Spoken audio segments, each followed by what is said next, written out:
बहुत सारे लोगों की समस्या है कि वो बहुत मेहनत कर रहे हैं लेकिन परिणाम नहीं आ रहे हैं।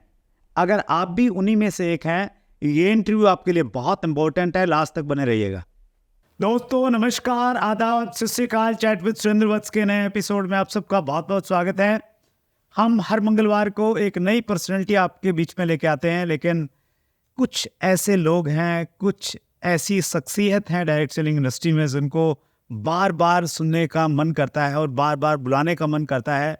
तीसरी बार आज फिर आपके इस चैनल पे हमारे मेहमान हैं। आइए मिलकर स्वागत करें अनिल नारंग सर। बहुत बहुत स्वागत नारंग सर। आपकी एजुकेशन, आपके दोनों इंटरव्यू के लिंक हम डिस्क्रिप्शन में डाल रहे हैं। कमाल का काम कर रहे हैं। Thank you very much Surendra ji, thank you very much. तीसरी बार आके फिर मज़ा आ रहा है, उतना ही जितना पहली बार आया था, दूसरी बार आया था। That's great, wonderful sir. कुछ कॉम्प्लीमेंट्स लेता हूँ फटाफट, और इस बार बहुत सारे प्रश्न हैं मेरे पास में व्यूअर्स के। नीरज कुमार ने लिखा है ऑल टाइम माय फेवरेट, और नीरज सर के साथ में मैं भी लिख रहा हूँ कि all time my favourite. Thank you sir. Sunil Kumar ने लिखा है MLM के ग्रेट गुरु आ रहे हैं, और स्ट्रगल 78 ने लिखा है प्लीज कम, मतलब यकीन नहीं हो रहा है। विनय कुमार ने लिखा है नेटवर्क मार्केटिंग के बादशाह। Thank you very much. ये जो आपके व्यूअर्स हैं बहुत ही ज़बरदस्त हैं, और इन्हीं व्यूअर्स का प्यार है जिसकी वजह से हम लोग आगे आगे बढ़ते रहते हैं। Thank you very much, thank you, धन्यवाद। That's great sir. सीधे व्यूअर्स के कुछ क्वेश्चन लेता हूं सर। नवाब हुसैन नेपाल से हैं। इनका प्रश्न है आप जैसे ग्रेट लीडर कैसे बने। और अगर नारंग सर मैं इसको और थोड़ा सा और स्पेसिफिक बनाता हूँ इस प्रश्न को। मेरे से लोग पूछते थे कि सर आप जैसा बनना है, और ऐसे मजाक में पूछते होंगे, लेकिन मैंने उसको सीरियस ले लिया। और फिर मैंने क्या किया सर, मैंने बड़ी ईमानदारी से अपना सेल्फ एनालिसिस किया, और मैंने देखा कि यार ऐसे मेरी कौन कौन सी चीज़ें हैं जिनकी वजह से मैं बन गया एक केबल ऑपरेटर को आज कुछ लोग जानते हैं देश में। और मैंने उसमें अपलाइनों की भी सहायता ली, घर में मैडम की भी सहायता ली, और फिर कुछ 14 पॉइंट निकाले जिसको लगा कि ये मेरी स्ट्रेंथ है, और फिर उस पर मैंने प्रेजेंटेशन बनाया थोड़ा सा। तो अनिल नारंग सर की अगर हम लोग स्ट्रेंथ की बात करें 4-5, वैसे तो खूब सारी हैं, क्या क्या स्ट्रेंथ हैं ये जो हमारे साथी हैं पूछ रहे हैं नवाब हुसैन नेपाल से, तो उनके लिए भी आसान हो जाएगा, बाकी लोगों के लिए भी आसान हो जाएगा। बहुत सारे लोगों का सपना है कि नारंग सर जैसा बनना है। सुरेंद्र जी, मैंने एनालिसिस तो कभी नहीं किया है। हाँ, आपने किया तो उसमें भी समय लगता है, लेकिन अगर जैसे आप ऑफ हैंड पूछ रहे हो तो मैं ये कह सकता हूँ कि हमारे को हमारे जैसा बनने में सबसे ज़्यादा मदद की जो लीजेंड्स हमारे से पहले कर गए थे, उनको हमने बार बार सुना। मैंने कुछ एक कैसेट्स, उन दिनों कैसेट्स आती थी सर, 100 बार सुनी। अच्छा, क्या बात है, 100 बार। और हर वर्ड हमें याद हो जाता था। जब वो कैसेट चलती थी तो अगली लाइन क्या आनी है, उससे अगली लाइन क्या आनी है, सारी हमारे जहन में घूमती थी, पूरी की पूरी हमारे दिमाग में चल रही होती थी। और मैं तो ये कहता हूँ कि मैं एक अपने दोस्त के पास गया और मैंने उसको ये बात बता दी। मेरा पुराना फ्रेंड है, वो बिजनेस में नहीं है, और मैंने उसको बताया, मैंने कहा यार ये कैसेट मैंने 100 बार सुनी। कहता है यार ये कैसे हो सकता है, 100 बार सेम बात सुनना, पागल नहीं हो जाएगा बंदा। तो मैंने उसको पूछा, मैंने कहा भाई तेरा फेवरेट गाना कौन सा है? तो कहता मेरा फेवरेट गाना पहले होता था, अब तो मस्त हो गया बच्चों में, तो अभी तो फेवरेट गाना नहीं है, लेकिन उस टाइम पे मेरा फेवरेट गाना होता था मेरे सपनों की रानी कब आएगी। तो मैंने कितनी बार सुना? कहता कई 100 बार सुना। मैंने कहा तो तेरे को सारा याद हो गया था? कहता याद हो गया था। मैंने गाना चलता था, अगला पहले लाइन आती थी तेरे को? हाँ आती थी। मैंने कहा वो गाना तूने कई 100 बार सुना, अगर 1000 बार और भी सुन ले तो भी तू राजेश खन्नानी बन सकता। सुन ले जितना सुनना है। लेकिन हमने जो कैसेट 100 बार सुनी, उसमें जो लीजेंड्स बोल रहे थे वैसे हम भी बन सके। तो हमारा बिजनेस बड़ा अद्भुत है, और किसी के जैसा अगर बनना हो तो रोल मॉडल तो जिंदगी में होने चाहिए, है ना। रोल मॉडल होता है तो आपको कोई एक रास्ता दिखता रहता है, दिशा दिखती रहती है। अगर उसके जैसा बनना हो, उसकी सोच को समझने की कोशिश करो, जैसे हमने कोशिश की कार्ल रेडन की सोच को अंडरस्टैंड करने की, ये सोचते कैसे हैं, ये इनके दिमाग में क्या चलता है, इनका विजन क्या है, इनके सपने क्या हैं, इनका वर्क एथिक क्या है, ये काम कैसे करते हैं। और मैंने देखा है जितने भी लीजेंड्स हैं, सबसे पहली चीज़ उनके अंदर मैंने देखी है डिसिप्लिन। सर बड़ा ज़बरदस्त डिसिप्लिन रहता है, समय से पहले पहुंचना और पूरा ख़त्म होने के बाद आराम से जाना। 5-10 मिनट की देरी कर लेना किसी भी चीज़ में और उसमें पूरी स्ट्रेस में रास्ते में गाड़ी चलाना और वहाँ पहुँचने की भागा दौड़ी करना, 10 मिनट जल्दी जाने में कोई फ़र्क ही नहीं पड़ता। मेरे को अगर कोई बुलाए और मेरे को कहे कि तुम 10 बजे आना और मेरे को पता है 15 मिनट जाने में लगेंगे या आधा घंटा लगेगा, 9:30 निकलना चाहिए, मैं 9 बजे प्लान करता हूँ। प्लानिंग है ना, आज भी 15 मिनट पहले आए हैं। आपसे भी पहले पहुँच गया ये भी कमाल है ना। और मज़े से आया, अपना एक सीडी मैंने लगा रखी थी, रास्ते में सुनता हुआ आया और बहुत ही स्लो स्पीड पे आया मज़े से। तो बहुत बंदा एंजॉय करता है। तो डिसिप्लिन इज़ नंबर 1। ठीक है। Number 2 is consistent and persistent effort. जिसके एग्जाम्पल है आप, रोल मॉडल हैं। इसको मैं हिंदी में बोलता हूँ बार बार लगातार, बार बार लगातार, बार बार लगातार, बार बार लगातार। सचिन तेंदुलकर ने जब तक क्रिकेट खेली तो कैसे खेली? बार बार लगातार। क्या वो बोर हुआ? नहीं, बार बार लगातार। अमिताभ बच्चन एक्टिंग करते हैं बार बार लगातार, बदल बदल के नहीं, एक्टिंग ही करते बार बार लगातार। हम लोगों ने बार बार लगातार काम किया। तो consistent and persistent efforts, discipline and right thought process, okay. and belief system। अपनी सोच को इम्प्रूव करना पड़ता है, किताबें पढ़नी पड़ती हैं, दूसरे लोगों को सुनना पड़ता है, क्योंकि जो हमें पता है वो हमें जहाँ तक ले आ सकता था वो ले आया है। यस। और जहाँ हम पहुँचना चाहते हैं उसके लिए कुछ और चाहिए। एक बड़ी ज़बरदस्त स्टेटमेंट मैंने पढ़ी, sir, What has brought you up till here will not take you there। जो यहाँ तक लाया है वो वहाँ नहीं लेके जाएगा। और एक बड़ी और जबरदस्त statement, sir, the land of the infinite possibilities lies outside of your belief system. यानी कि जो बहुत बड़ी संभावनाएं हैं वो तो आपकी सोच में भी नहीं है। यस। यानी कि जो आपकी सोच है उसके बाहर हैं वो संभावनाएं, तो उसके बाहर जाएंगे कैसे? बिलीफ सिस्टम को भी चेंज करना पड़ता है। जो हम बचपन से देखते आए हैं, जब मैं बड़ा हो रहा था टीचर्स को देखा, IAS अफसर देखे, कुछ अच्छे बिजनेसमैन देखे, तो उनके जैसा बनना चाहते थे, लेकिन डायरेक्ट सेलिंग का कोई लीडर तो देखा नहीं था। तुम्हारे बिलीफ सिस्टम में ये तो था ही नहीं। यस, इसको तो बनाना पड़ा। तो इसमें समराइज करते हैं सर। सबसे पहला डिसिप्लिन, दूसरे नंबर पे कंसिस्टेंसी, लगातार करते रहना, तीसरे नंबर पे हमने बातचीत की बिलीफ सिस्टम। 3 चीज़ें हैं। और एक और मैं उसमें ऐड कर दूं तो जो सबसे पहले आपने डिटेल में बातचीत की, अपलाइन को फॉलो करना।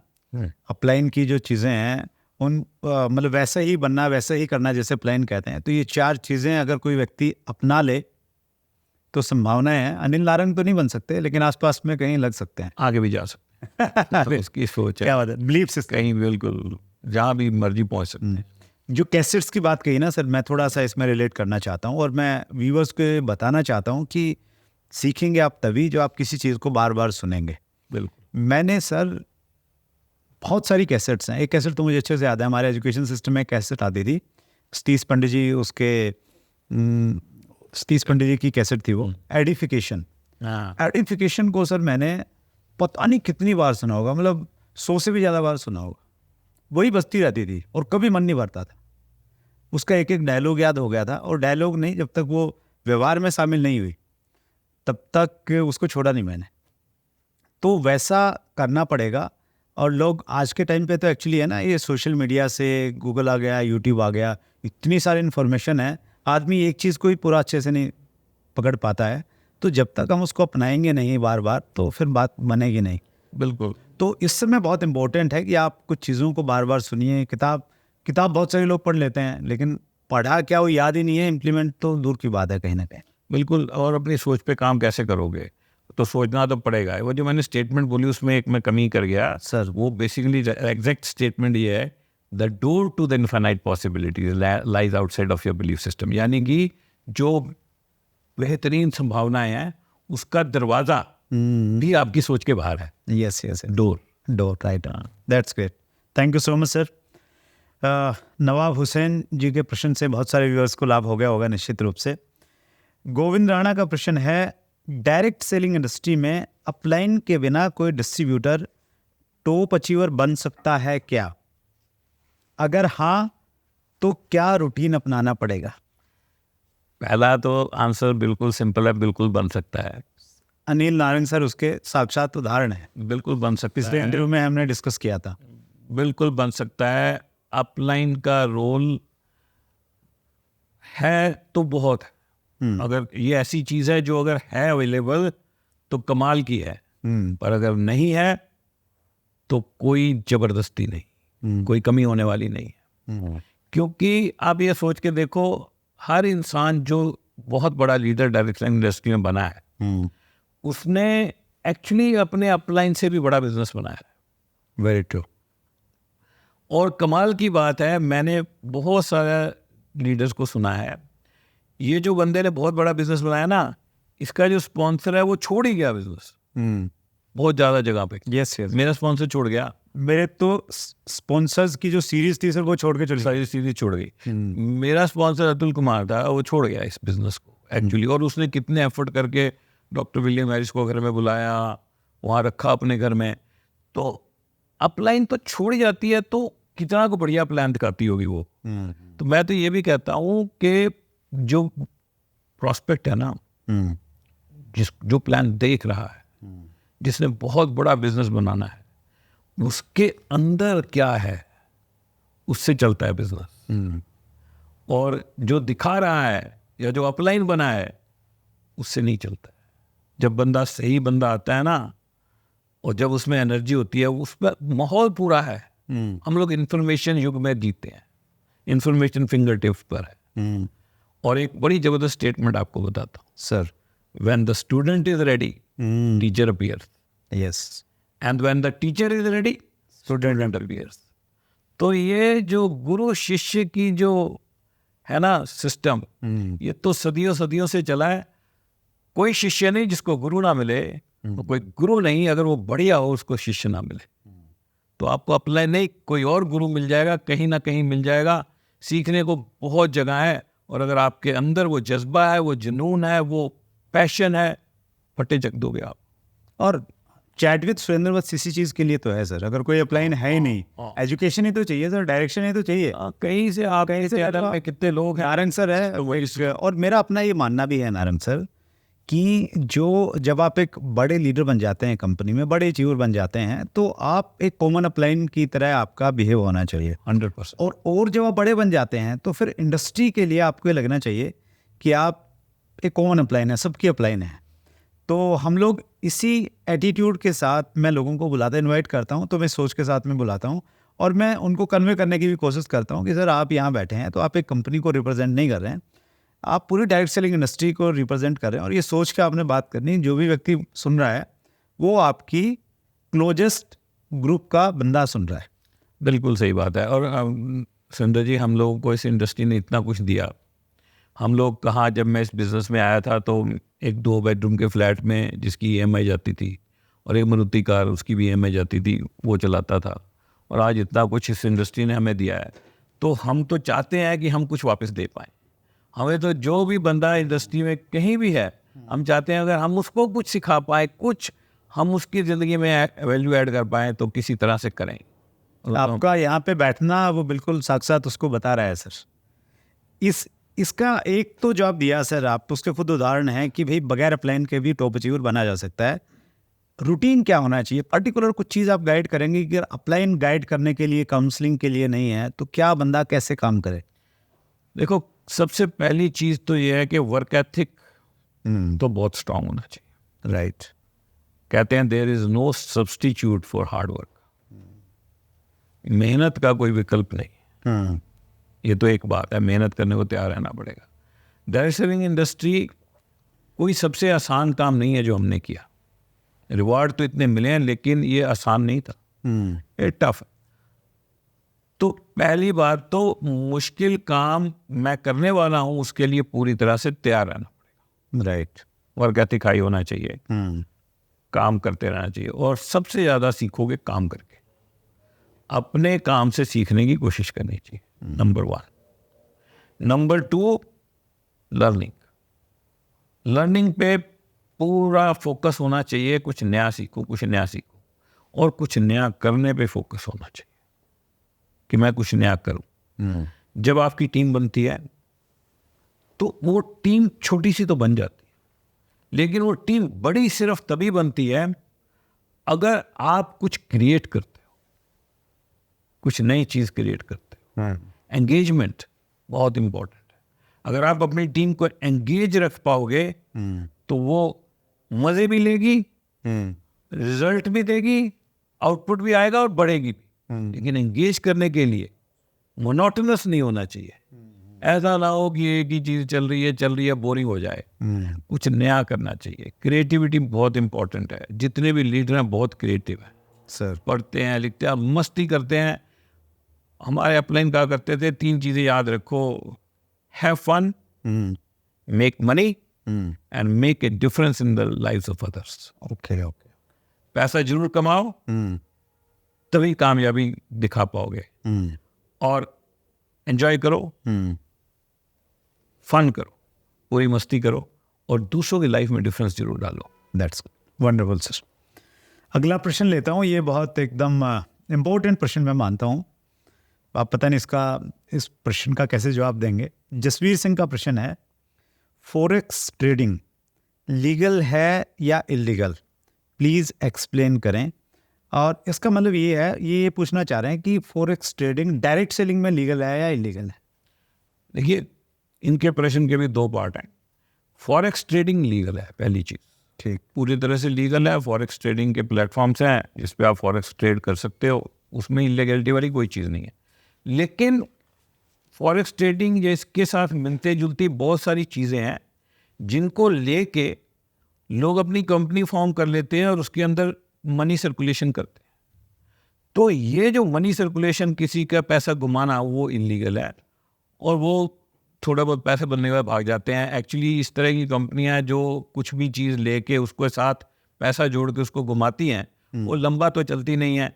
हम 25 साल में कई सैकड़ों कंपनियों को आते हुए और जाते हुए देख चुके हैं सर। तो इनके साथ थोड़ा अवॉइड करना चाहिए। फॉरेक्स ट्रेडिंग, स्टॉक ट्रेडिंग, ये अलग चीज़ें हैं, लेकिन उनको लेके डायरेक्ट सेलिंग करना वो ही इलीगल है। और पैसा घुमाना उसको लेकर गाइडलाइन की जो अभी तो रूल्स आ गए हैं हमारे पास में। रूल्स में भी बहुत क्लियर है कि आपका प्रोडक्ट है ना, टेंजिबल प्रोडक्ट होना चाहिए। डायरेक्ट सेलिंग सिर्फ तभी लीगल है और तभी करनी चाहिए जब आपके पास टेंजिबल प्रोडक्ट हो, प्रॉपरली बन रहा हो, प्रॉपरली बिक रहा हो, के कंज्यूमर्स हो और एक वॉल्यूम्स हो रहे हो और आप एक लेजिटिमेट पैसा कमा रहे हैं। इसमें मैं एक चीज़ और ऐड करना चाहता हूँ सर। ये प्रश्न पूछा है जसवीर सिंह ने। जसवीर सिंह, जो भी कंपनी फॉरेक्स ट्रेडिंग कर रही है तो उसकी वेबसाइट पे जाइए और उसकी वेबसाइट को आप अच्छे से देखिए। डायरेक्ट सेलिंग रूल्स 2021 के अनुसार हर डायरेक्ट सेलिंग कंपनी को अपनी वेबसाइट पे कुछ चीज़ें अपलोड करनी है। जैसे उस कंपनी का उसके डायरेक्टर्स कौन कौन है कंपनी के, वो कहाँ रजिस्टर्ड है, कंपनी की इनकम टैक्स रिटर्न क्या है, वो उसको वहाँ पे अपलोड करनी है। वो company money circulation banning act के तहत काम तो नहीं कर रही है, उसका एफिडेविट वहाँ पे उन्होंने अपलोड करना है। तो वो जरूर चीज़ें चेक करें और जो अच्छी कंपनी होगी तो वो अपलोड करेगी। और किसी ने ये फॉरेक्स ट्रेडिंग नहीं, कोई भी कंपनी है, हर डायरेक्ट सेलर को ये जरूर चेक करना चाहिए कि मैं अपनी कंपनी की वेबसाइट पे जाऊं और देखूं कि वो डॉक्यूमेंट्स, जो कुछ चीज़ें मैंने बताई हैं, 7-8 डॉक्यूमेंट्स हैं, वो अपलोडेड हैं या नहीं। अपलोडेड है तो भी कंपनी गलत हो सकती है, मैं ये नहीं कह रहा कि सही मिलेगी, लेकिन चांसेस कम रहते हैं। और जहाँ ये है नहीं तो बिल्कुल ये मान के चलिए दाल में काला नहीं है, दाल पूरी तरह से खाली है।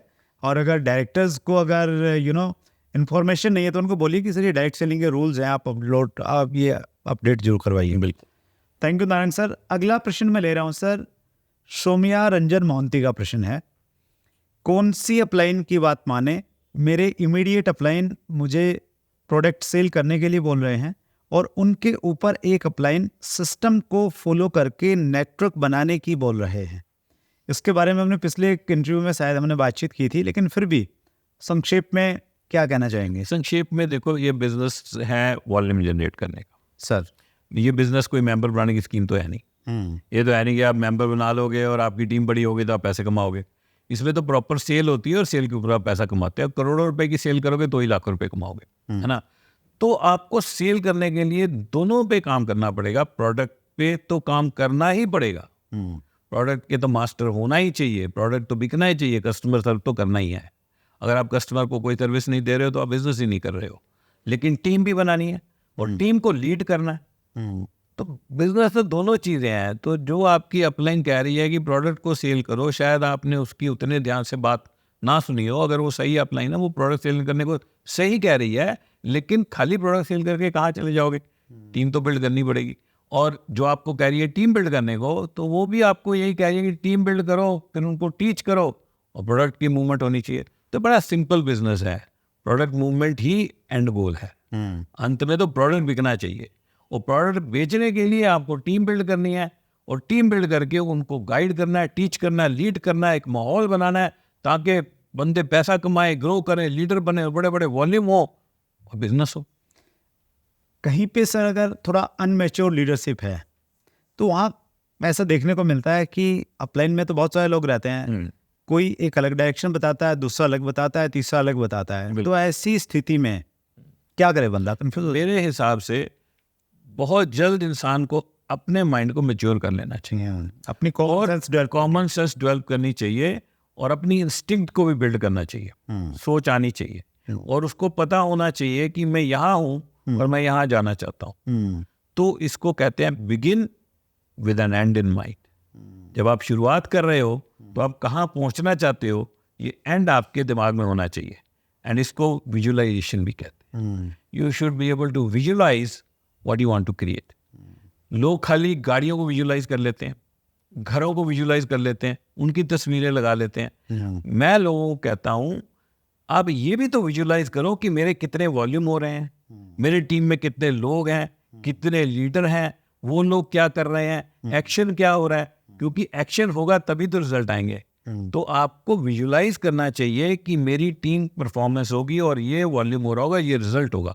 और जब आप यहाँ हो तो ये दिखना चाहिए और उस दिशा में चलना चाहिए।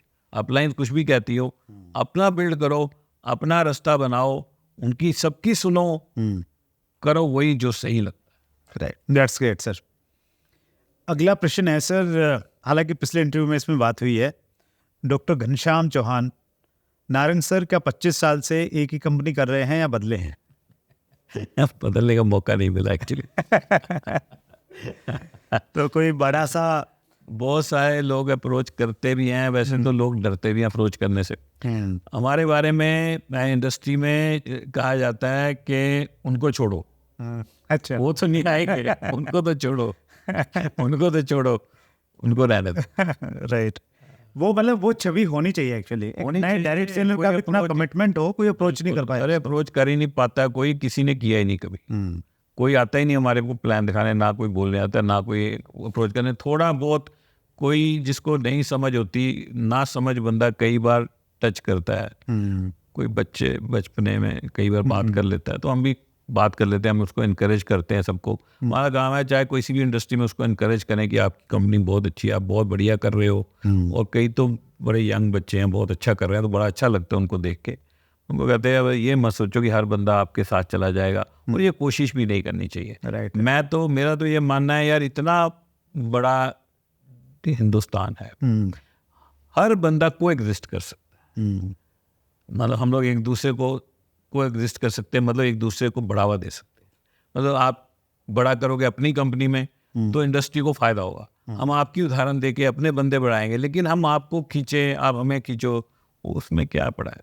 अपना नया लोग ज्वाइन कराते हैं, बहुत लोग हैं। लास्ट प्रश्न ले रहा हूँ सर, मनोज कुमार नोएडा से हैं। मैं 2 साल से काम कर रहा हूँ, अच्छे रिजल्ट नहीं आ रहे हैं, समझ नहीं आता गलती कहाँ हो रही है, ऐसी सिचुएशन में क्या करें? बहुत सारे लोगों की प्रॉब्लम है सर, वो काम कर रहे हैं और या तो एनालिसिस नहीं करते, बहुत कंफ्यूज रहते हैं कि सर समझ नहीं आ रहा, बड़ी मेहनत कर रहा हूँ, बड़ी भागदौड़ कर रहा हूँ। तो व्यक्ति को क्या तरीका है एनालिसिस करने का कि कहाँ गड़बड़ हो रही है? बड़ा अच्छा प्रश्न पूछा सुंदर जी आपने। मैं आपको एक बात बताता हूँ सर। मेरे को एक बंदा मेरे पास आया और हमारी टीम का लीडर, और कहता है ये जो मेरी टीम है ना, ये सारी की सारी मेरे को बदलनी पड़ेगी, मेरे को नए लोग लाने पड़ेंगे, तब तक मेरा अच्छा बिजनेस नहीं होगा। तो मैंने उसको एक स्टेटमेंट्स बताई जो हमने इस बिजनेस में सीखी है।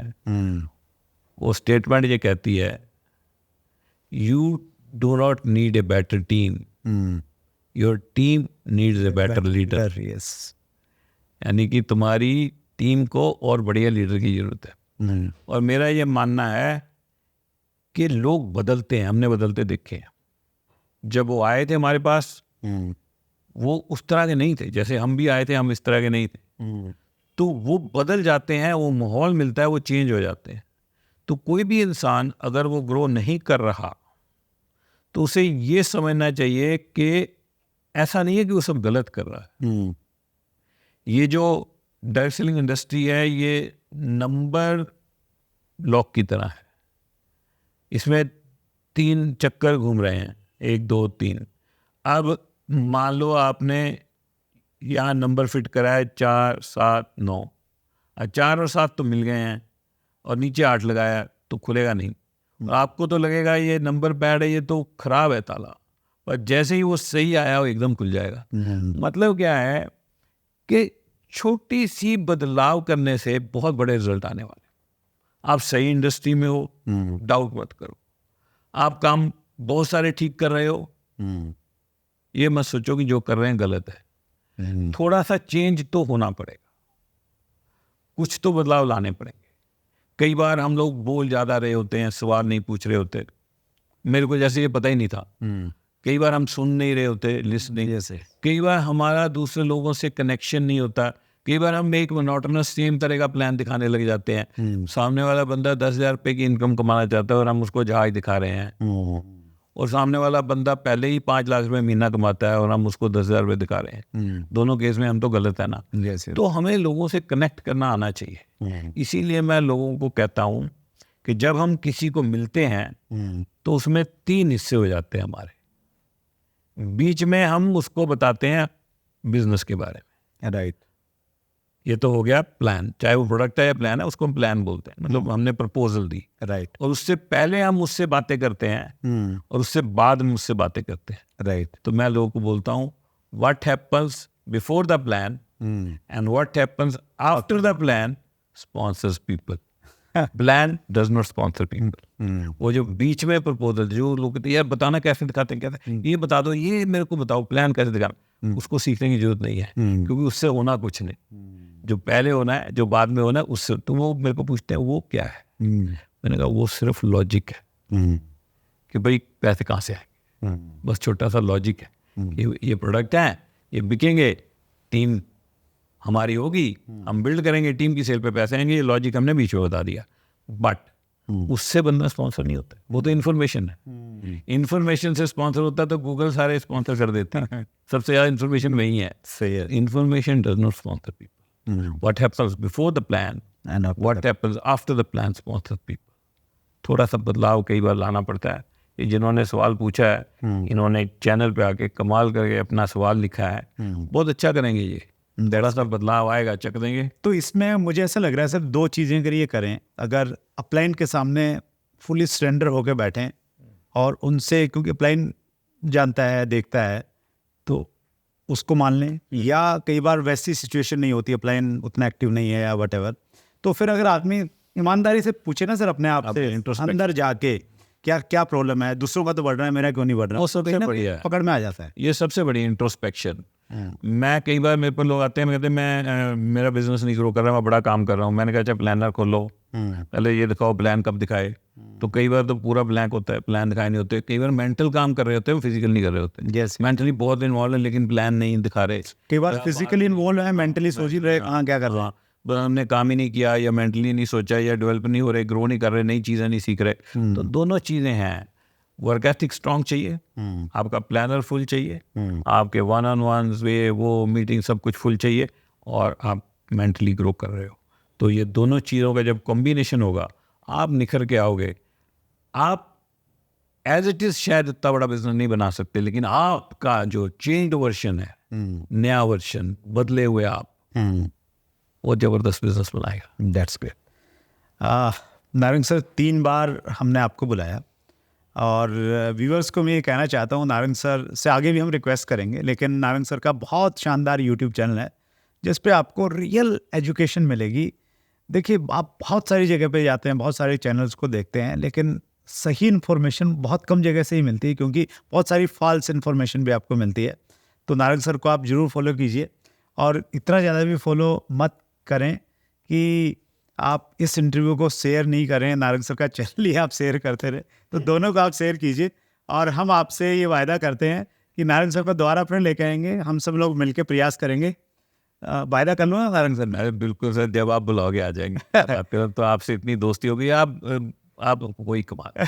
मैं तो ये कहता हूँ कि सुरेंद्र वत्स जैसा कोई नहीं। अरे सर कमाल। Thank you so much. अगर आप ऐसा कह रहे हैं ना सर, अगर ये थोड़ा बहुत भी सच है तो उसमें आपकी टीचिंग, आपकी जो मैंने कैसेट सुनी मेरे स्टार्टिंग डेज में, उनका बहुत बड़ा रोल और बहुत बड़ा कंट्रीब्यूशन है। Thank you very much.